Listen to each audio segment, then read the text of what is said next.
You think power belongs to those born into it. You've been taught that empires are built by kings and generals, that history is written by men with noble bloodlines and proper educations. But what if I told you the most powerful naval commander in human history started life as a prostitute on a floating brothel? What if I told you that a woman with no name, no family, and no rights built a maritime empire so vast that China's imperial navy begged for peace? This isn't some feel-good story about female empowerment. This is about raw, brutal power seized by someone who understood that chaos is just opportunity wearing a disguise. While you sit there worrying about your place in society's hierarchy, you're missing the greatest lesson history has to offer. The rules are fake. The system is fragile. And one person who truly understands leverage can bring empires to their knees. Right now, in 2024, you're watching old power structures crumble, traditional institutions failing, new players emerging from nowhere. Because this exact pattern played out in the South China Sea 200 years ago, and the woman who mastered it didn't just survive the chaos, she became the chaos. In the next 2 hours, I'll show you exactly how a nameless prostitute transformed herself into Qing Shi, commander of over 1,500 warships and 80,000 pirates. You'll discover the 7 strategic moves that turned her from property into power. You'll feel the terror of coastal villages as red sails appeared on the horizon. You'll understand why the mighty Qing dynasty, Portugal, and Britain all failed to defeat her. And most importantly, you'll recognize these same patterns happening around you right now. Chapter 1. Born into Darkness. The year is 1775, maybe. We don't even know her birth year for certain because people like her didn't matter enough to record. The Pearl River Delta, where muddy water meets the South China Sea. Picture it. Wooden boats creaking against their moorings. The stench of rotting fish mixing with opium smoke. Lanterns swaying in the humid darkness, casting shadows across faces that have learned not to hope. She was born on a flower boat. That's what they called the floating brothels. Pretty name for an ugly reality. These weren't houses of pleasure. They were floating prisons where women were bought, sold, and used until they were worthless, then discarded like broken tools. We don't know her real name. History recorded her as Shi Shanggu, but that was probably a working name, something given to her like you'd name a pet. The woman who would command the largest naval force in history started so insignificant that her actual name vanished. Feel the weight of that erasure? What if you were born into that world? No solid ground beneath your feet ever, just the constant rocking of boats. The sound of men's voices, drunk, demanding, violent. Other women around you, some kind, most broken, all trapped. You'd learn fast, wouldn't you? You'd learn to read faces before words were spoken. You'd learn that showing weakness meant death. You'd learn that men reveal secrets when they think you're powerless. The Qing dynasty ruled China, but their control over the coast was an illusion. Canton was exploding with trade, British merchants pushing opium, Chinese silk and tea flowing out. And in between the legitimate trade and imperial control, a shadow economy thrived. Smugglers, pirates, people who understood that law only exists where it can be enforced. But here's what your teachers never told you. The line between merchant and pirate was non-existent. The same ships carried legal cargo on Monday and raided villages on Tuesday. Rich merchants funded pirate fleets while dining with government officials. Chaos wasn't breaking the system. Chaos was the system. And a young woman on a flower boat was getting an education, not from books, from survival. She was learning that power isn't about strength, it's about information. She was learning that alliances shift like tides. She was learning that in chaos, the person who stays calm owns the room. But she was still property, still invisible, still nothing. Then, in 1801, everything changed with the arrival of red sails on the horizon. Chapter 2. The Pirate Lord's Bargain. Picture this moment. A fleet of war junks appears, red banners snapping in the wind. Not imperial ships with their golden dragons, pirate vessels. And commanding them is Zheng Yi, already a legend. He controls a confederation of pirate fleets, thousands of fighters, a floating kingdom that answers to no emperor. And he walks into a brothel and sees her. Now, romantic histories say he fell in love, that her beauty and intelligence captivated him. But what if I told you that's not how power works? What if the truth is far more interesting? Zheng Yi didn't need another woman. He had access to hundreds. What he needed was something else. And somehow, this nobody, this property, convinced one of the most powerful men in Chinese waters that she was worth marrying. Not buying, not taking. Marrying. Think about that negotiation. She had one chance. One conversation to change her entire existence. And the deal she reportedly struck? She would marry him, but as an equal partner in the fleet. Equal partner. A prostitute demanding partnership with a pirate lord. The sheer audacity of it takes your breath away, doesn't it? We don't know exactly how it happened, but we know the result. In 1801, Shi Xianggu married Zheng Yi and became co-commander of the most powerful pirate confederation in Asia. From property to power in a single move. For 6 years, she learned the business of maritime empire, not just raiding and fighting, logistics, politics, the delicate balance of keeping violent men united under one banner. She watched Zheng Yi manage alliances between rival captains. She learned how to read weather patterns and tidal flows. She discovered that fear and respect are two edges of the same blade. Then, in 1807, Zheng Yi died. Suddenly. Some say a storm took him. Others claim he fell in battle. The cause doesn't matter. What matters is what happened next. She was a widow. In a world where violence determined succession, where women were prizes, not players, she should have been discarded. Married off to a lieutenant, or killed. If you're still here, you're about to discover how one woman's next move changed naval history forever. Chapter 3, The Widows' Gambit. The fleet was in chaos. Imagine it. Dozens of captains, each commanding their own ships, suddenly without a leader. These weren't corporate executives. They were killers, men who'd built their reputations on violence, and they're all calculating who to follow or who to eliminate. In the middle of this powder keg stands a widow, the former prostitute. By every rule of their world, she should have disappeared, become invisible again. Instead, she called a meeting of all captains. Can you feel the tension in that room? Hardened pirates, men who'd murdered hundreds, being summoned by a woman who'd been in their world for just 6 years. Some came to laugh, some came to see her fail. Some came to position themselves for the power grab that would follow her inevitable death. She walked into that meeting knowing that one wrong word meant death. And she didn't claim power through strength. She couldn't. She didn't have decades of naval victories. She didn't have personal loyalty from thousands of fighters. She did something brilliant. She adopted Zheng Yi's son from a previous relationship, Cheng Po Tsai. Already a respected captain, young, capable, commanding his own following. She legally adopted him as her son, then she married him. Let that sink in. She adopted him, then married him. By traditional morality, this was scandalous, unthinkable. But strategically, genius. It gave continuity to Zheng Yi's line. It neutralized the strongest potential rival by making him her partner. It provided a male figurehead for those who couldn't accept female leadership while keeping real power in her hands. She took the name Qing Shi. It simply means widow of Jing. Not a grand title, not a power grab, just the widow. Humble, unthreatening, and absolutely calculated to avoid triggering male egos while she consolidated control. But marriage and adoption wouldn't hold pirates together. She needed to prove she could deliver what they wanted. Wealth, victory, order. So she created something unprecedented, a code of laws. Chapter 4, The Pirate Code. Everyone thinks pirates were lawless, chaotic. But what if I told you Qing Shi's fleet operated under stricter rules than the Imperial Navy? Listen to these laws she established. First law, all captured wealth must be registered. Individual pirates kept 20%. The fleet kept 80%. Anyone caught stealing from the common fund, death. This wasn't about morality, this was economics. Most pirate confederations collapsed because of internal fighting over loot. By centralizing wealth distribution, she eliminated the main source of conflict. Second law, desertion meant ear removal for first offense. Death for the second. Harsh? Absolutely. But it worked. When everyone knows the rules and the consequences, behavior changes. Third law, rape of captives was forbidden. Death penalty. Consensual relationships with captives required marriage. Now modern minds want to see feminism here, female solidarity, but that misses the point. Sexual violence destroys discipline. It creates feuds, resentment, chaos. By controlling it, she maintained order. She also differentiated her fleet from common raiders. Villages that cooperated were treated fairly. This created a calculation: fight and face destruction, or pay protection money and survive. Fourth law, disobedience to superiors meant flogging or death. But superiors who abused authority faced the same punishment. The code applied to everyone. Feel the revolutionary nature of that? In Imperial China, in the Navy, in any traditional structure, power meant immunity. But in Qing Shi's fleet, even captains faced consequences. This created something powerful: predictability. She enforced these laws without mercy. A captain who raped a captive, executed publicly, body thrown into the sea. A crew member who stole, flogged until flesh hung from his back.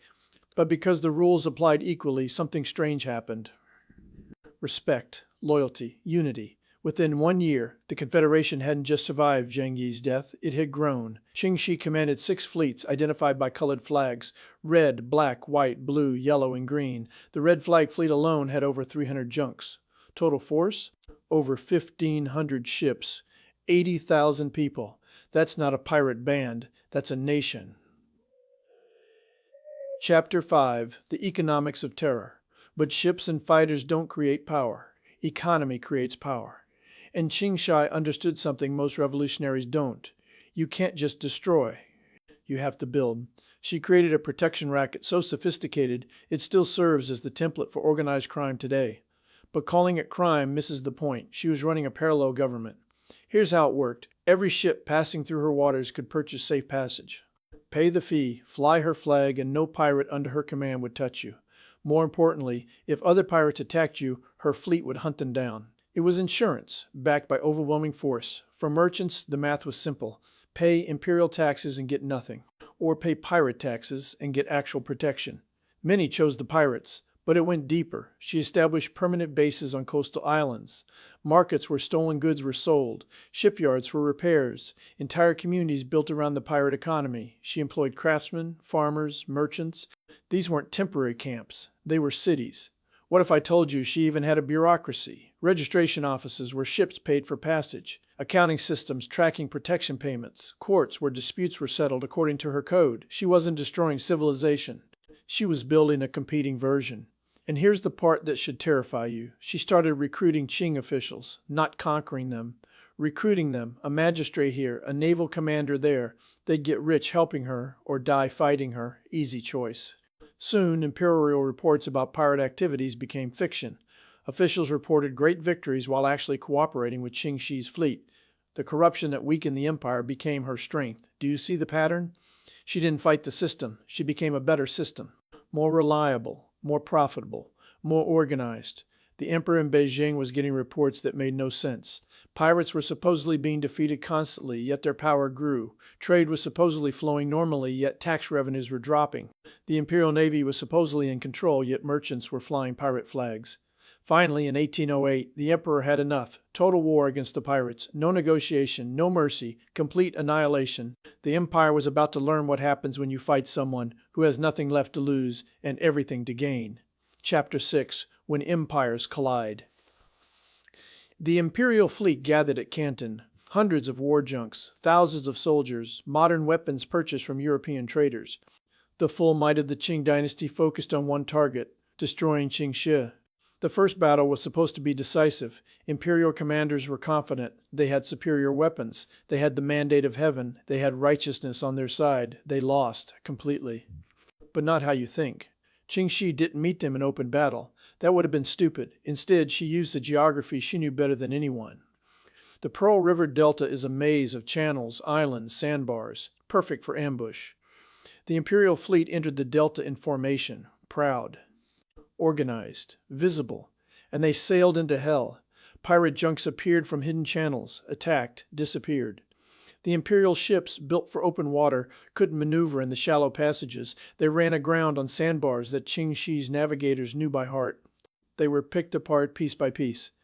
But here's the brilliant part. Qing Shi didn't destroy the Imperial fleet. She captured it. Every ship taken was added to her fleet. Every sailor given a choice: join us or die. Most joined. Think about the psychology of that. You're an Imperial sailor, barely paid, treated like dirt by officers, fighting for an emperor you've never seen, and suddenly you're offered equal share in plunder, clear rules, and better treatment. What would you choose? Within 6 months, the Imperial Navy wasn't fighting Qing Shi. It was joining her. The emperor tried everything. Portuguese warships were hired, British merchants were enlisted, massive rewards were offered for her capture. Nothing worked. The Portuguese ships were too slow for the shallow waters. The British discovered that fighting her meant losing Chinese trade. And the rewards? Who would collect them? Anyone capable of capturing Qing Shi was already working for her or dead. By 1809, she controlled the Pearl River Delta completely. Every ship paid her taxes, every coastal town paid protection. The imperial government couldn't function in South China without her permission, and then she did something unexpected, something that proved she understood power better than any emperor. She offered to negotiate. Chapter 7: The Art of the Deal. Why negotiate when you're winning? That's what the emperor's advisors asked. She has us beaten, they said. Why would she offer terms? But Qin Shi saw what they didn't. Victory is temporary, power is fragile, and smart players cash out before the game turns.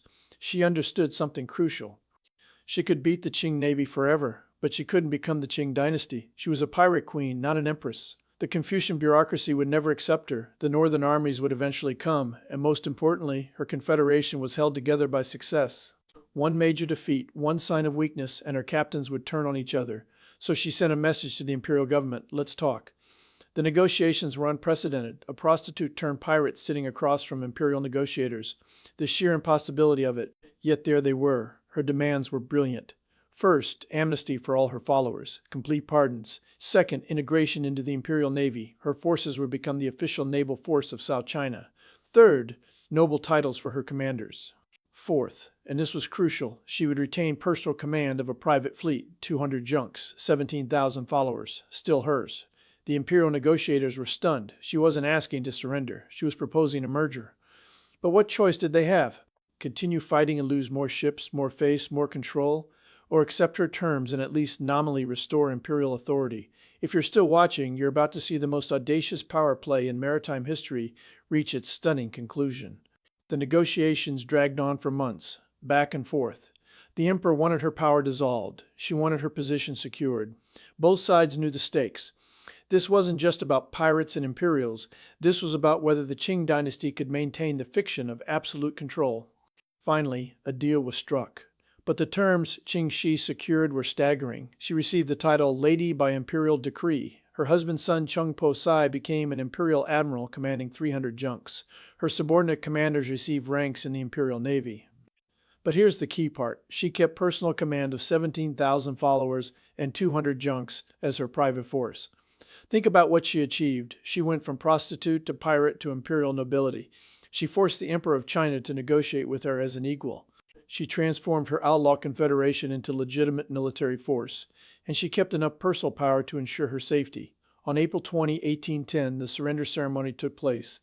Except it wasn't really a surrender, it was a coronation.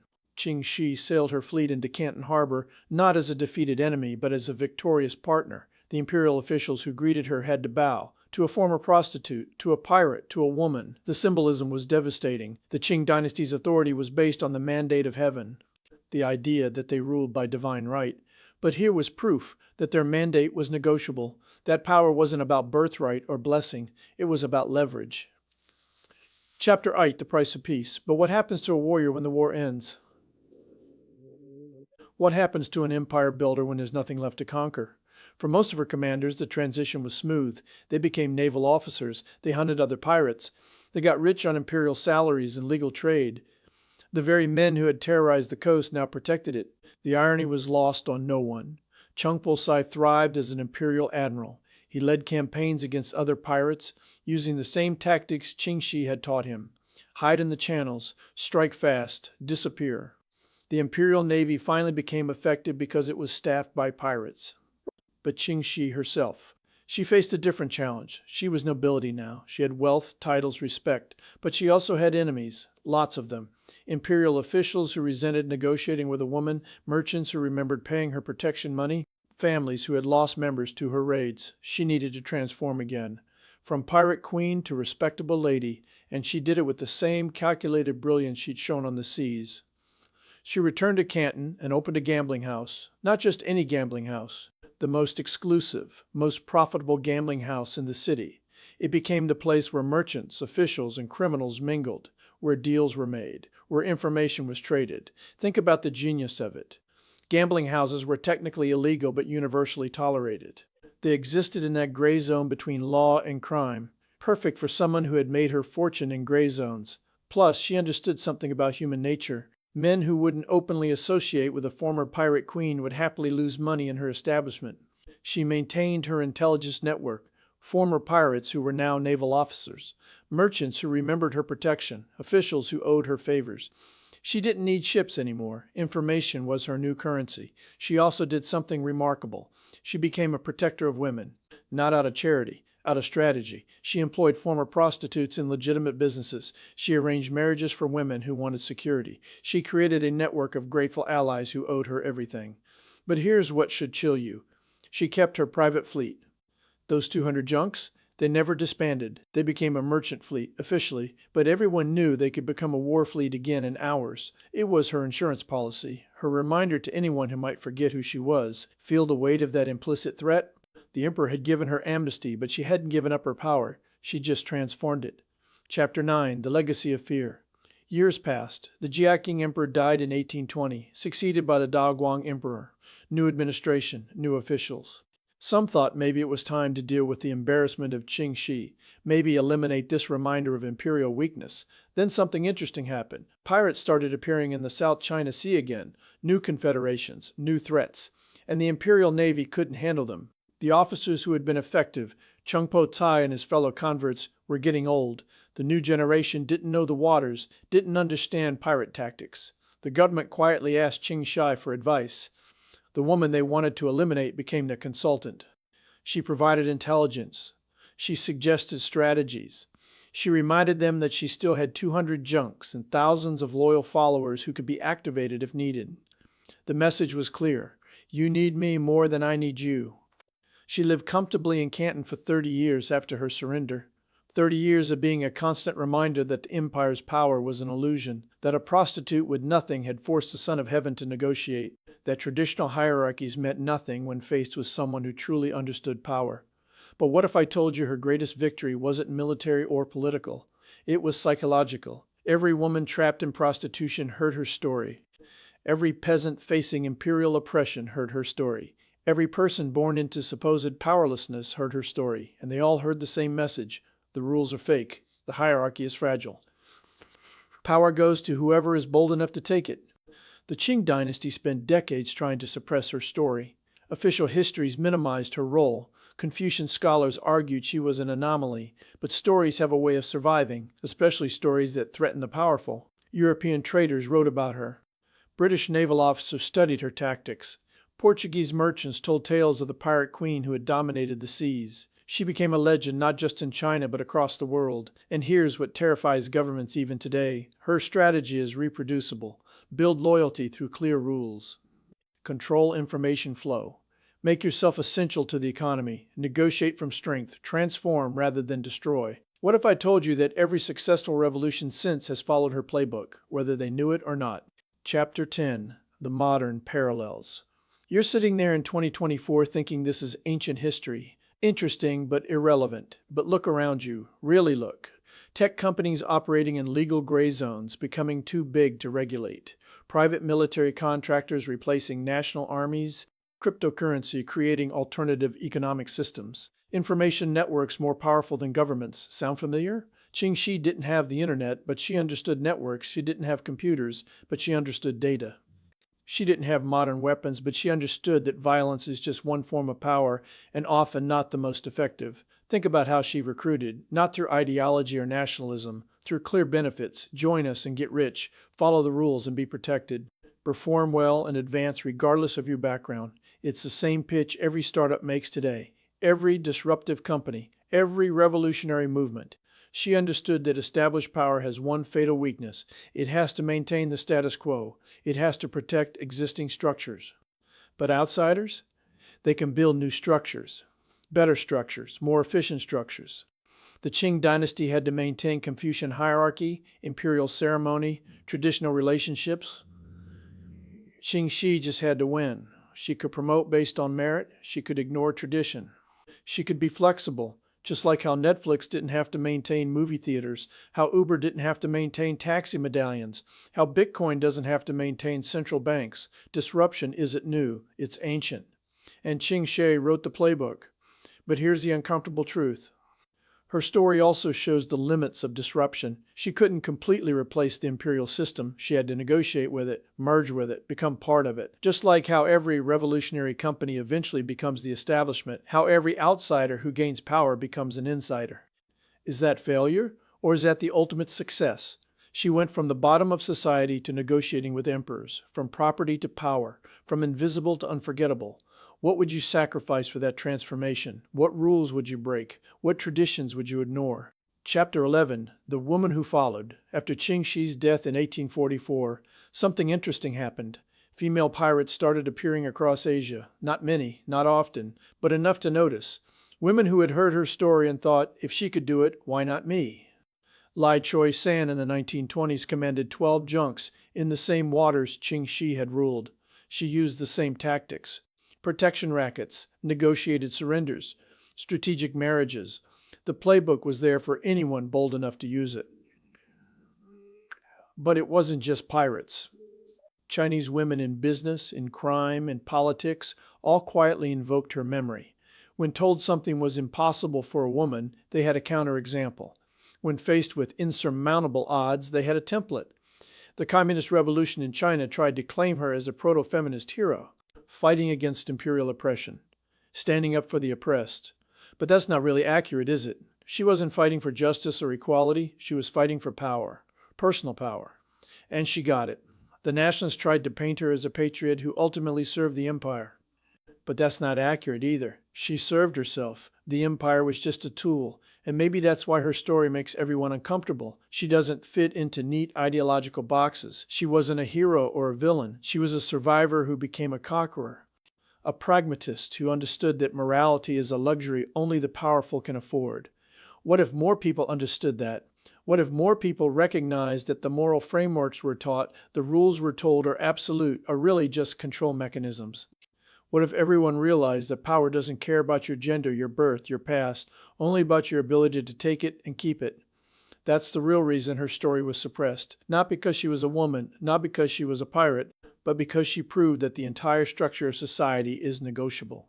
Chapter 12, The Economics of Disruption. Let's talk about her business model for a moment. Because if you understand how she built her economic empire, you understand how every disruption works. Traditional pirates were parasites. They produced nothing. They just took. Eventually, they destroy enough trade that there was nothing left to steal, self-defeating. Qing Shi turned piracy into a service industry: protection, safe passage, conflict resolution. She wasn't destroying trade. She was taxing it. She wasn't eliminating merchants. She was becoming their service provider. Think about that transformation, from destroyer to creator, from parasite to symbiote, from outside the system to essential to the system. It's the same transformation every successful disruptor makes. Amazon didn't destroy retail. It became retail. Uber didn't destroy transportation. It became transportation. Facebook didn't destroy social interaction. It became social interaction. But here's the genius part. She maintained the thread of the old model. Those 200 junks she kept, they were a reminder. We can go back to the old way any time. We're choosing to cooperate, for now. That implicit threat gave her negotiating power forever. Even after she was legitimate, even after she was nobility, everyone knew she could return to piracy in a heartbeat. And that fear kept her safe and powerful until her death. Modern companies do the same thing. Google could destroy any website by removing it from search results. Amazon could destroy any retailer by undercutting prices. The threat is always there, usually unspoken, maintaining the power dynamic. Feel how that changes your understanding of power? It's not about what you do. It's about what you could do. It's about maintaining capability even if you never use it. Chapter 13, The Information Empire. If you're still watching, you're about to discover the most overlooked aspect of Qing Shi's power. It wasn't her ships. It wasn't her fighters. It was her information network. She knew every ship that moved through the South China Sea, every cargo, every destination, every captain's weakness, every merchant's financial situation, every official's corruption. How? Because information was part of the tax. You want protection? Tell us your route. You want safe passage? Tell us your cargo. You want our flag? Tell us everything. And here's the brilliant part. She shared that information strategically. A merchant would learn about a competitor's troubles. An official would discover a rival's corruption. A captain would hear about a valuable cargo, all through her network, all creating obligation to her. She was running a intelligence service disguised as a protection racket. And information, as you know if you're paying attention to your world right now, is the ultimate currency. But it goes deeper. She understood that controlling information means controlling narrative. The stories about her cruelty, she spread those. They made enemies fear her. The stories about her fairness, she spread those too. They made allies trust her.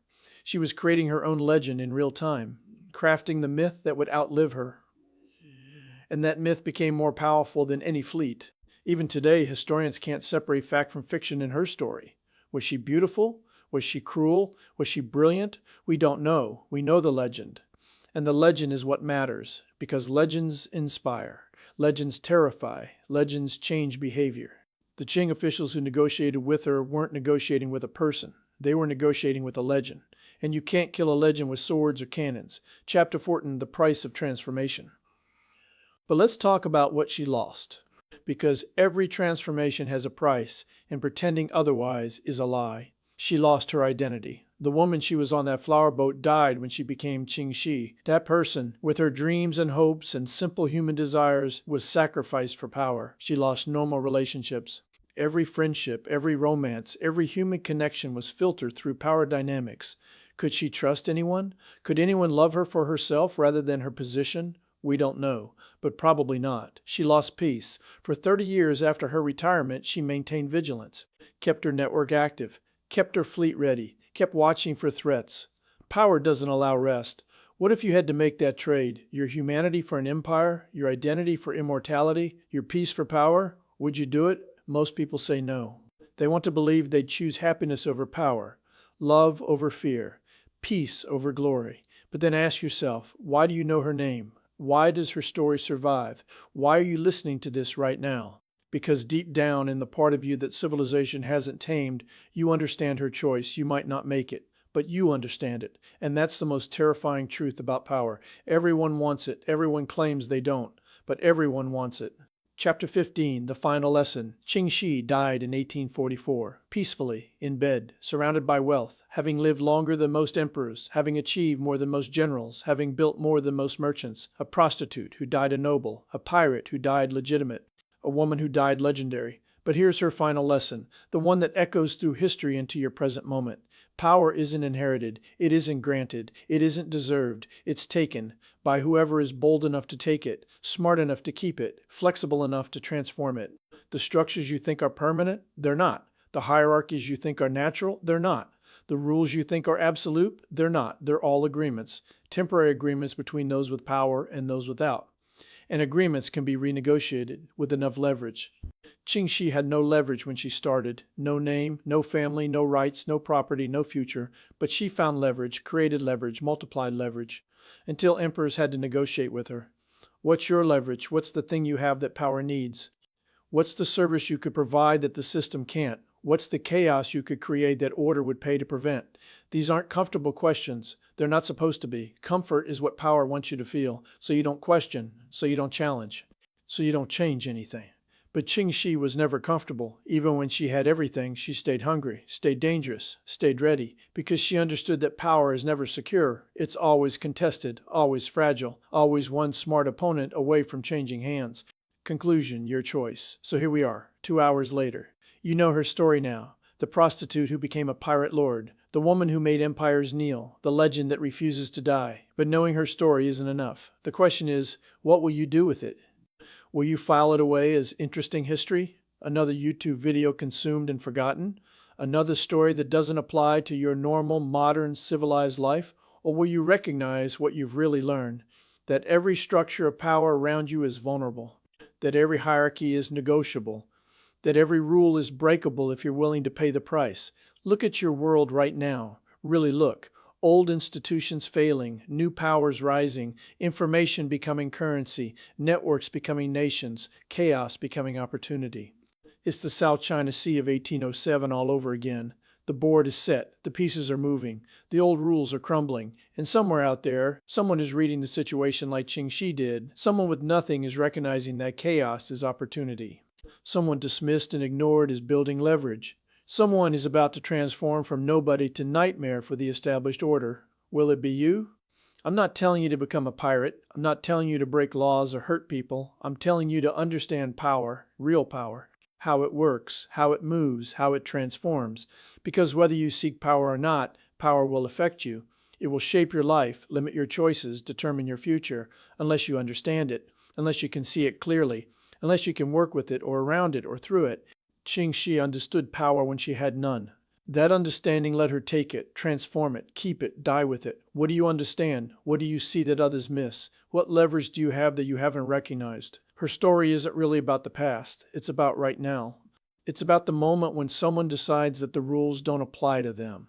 that the hierarchy isn't real, that power is there for the taking, that moment could be right now, that someone could be you. Or you could close this video, go back to your life and pretend that power is fixed, that your position is permanent, that the rules will protect you.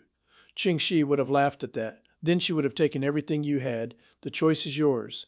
It always has been. You just didn't know it until now. Subscribe if you want more hidden histories that explain your present. Comment below. What empire is falling around you right now? What opportunity is hiding in that chaos? And remember her final lesson, the one that outlived empires. Power flows to those who understand that everything is negotiable. Everything. The prostitute who became a pirate lord proved it. The question is, what will you prove?